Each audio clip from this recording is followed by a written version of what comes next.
Last week we were thinking about making journeys into the unknown without a map.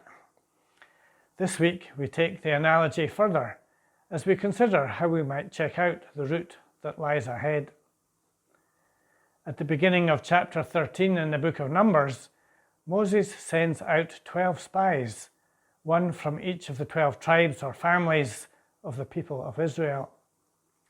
They had escaped from slavery in Egypt, and now they were gathered on the edge of the land that God had promised to their ancestors.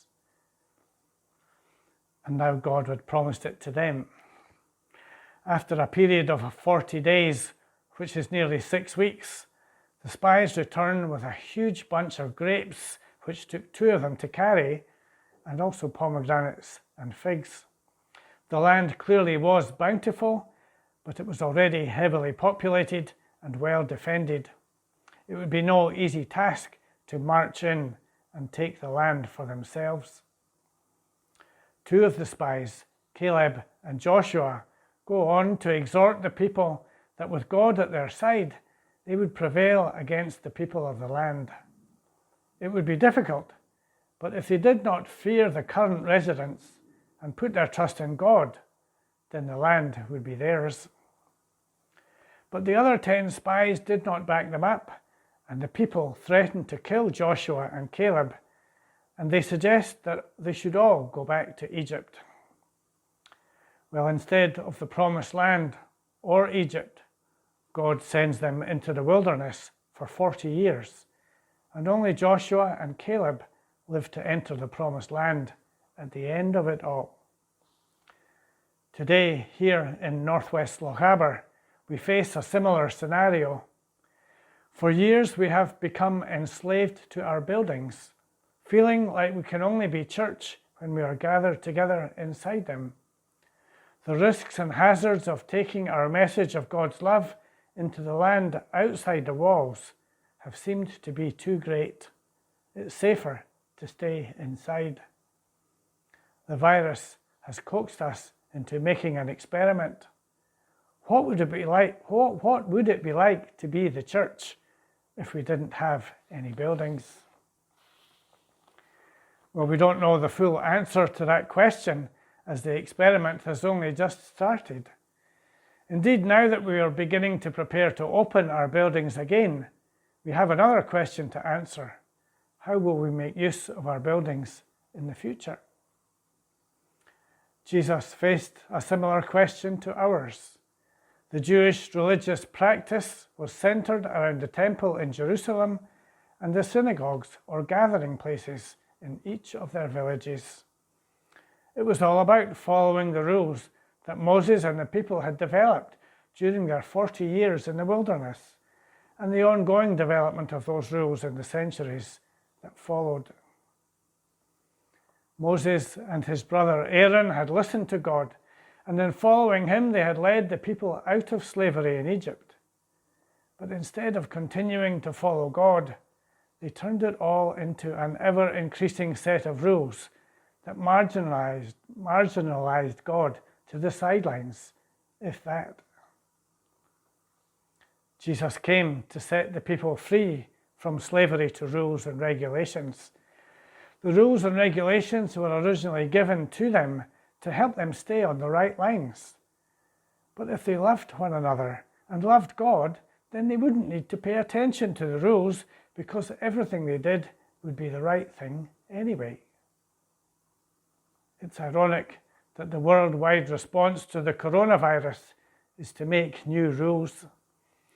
If we all loved each other, then we wouldn't need the rules.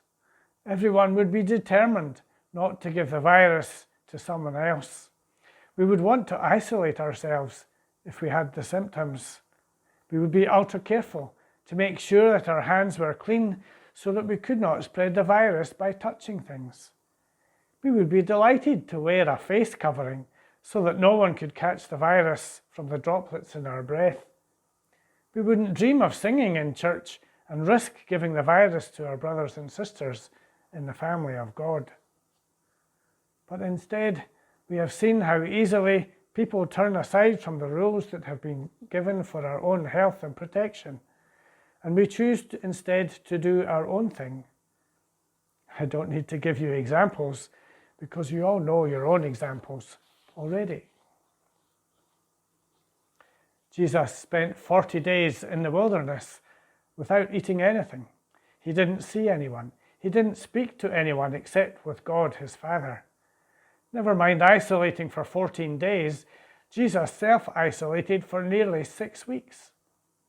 No wonder he was famished at the end of it all. 6 weeks is about the limit a healthy person can survive with no food and only with water to drink. I don't care to try that experiment. In the past 4 months, I wonder if you've been thinking about what church might be like when we can get back inside our buildings. Do you want it to be just like it was before the virus came? Do you? It's not possible.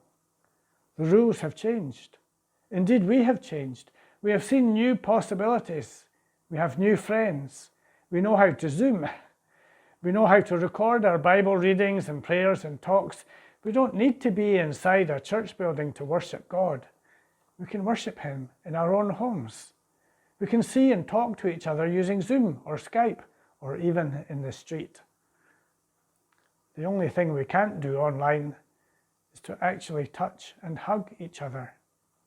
We can't read body language easily when we can only see each other's faces.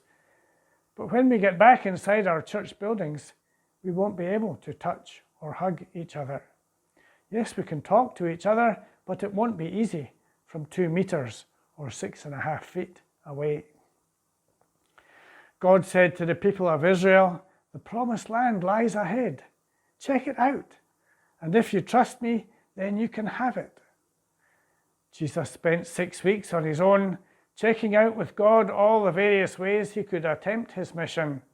He put his trust in God and won a victory over death itself. The church now has the chance to find new ways of being church outside of our buildings. Let's not go back into slavery, but instead find a freedom that can only be found by trusting God. Amen.